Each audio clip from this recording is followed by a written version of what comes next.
To show you guys how the oil flows through the engine. First of all, we got two different type pumps here. One is ran by the shaft, which is here. This shaft here, which is better seen right here.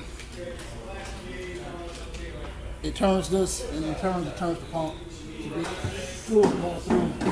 This is more of an old style type oil pump. The shaft is turned. When the shaft turns, it sucks oil through the screen. Most of the big particles are left in there and comes through here and shoots out. But if you look on the side here, you also have a little hole here that actually, when the pressure gets too great, it'll pop out and relieve some of the pressure, and the oil will return back to the sump. This right here is actually the oil filter housing. And how this works here, oil sits through the filter. Once it comes out, it goes to the engine itself and starts circulating.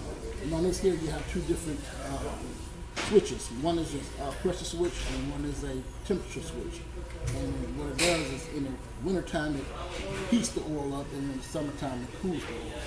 So basically what all this does is send liquid through here, goes through the system here, cools the oil, and keep it at a certain temperature. Now, these two switches also activate switches, the lights in your car telling you what temperature your oil is or what pressure it is. All right, moving on. We come over here.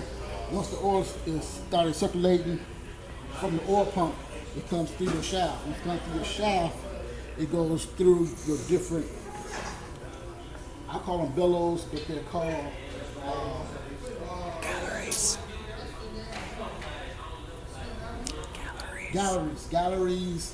galleries, and all that kind of stuff. It goes up to your galleries and your journals, and once it goes up in there, it lubricates your pistons.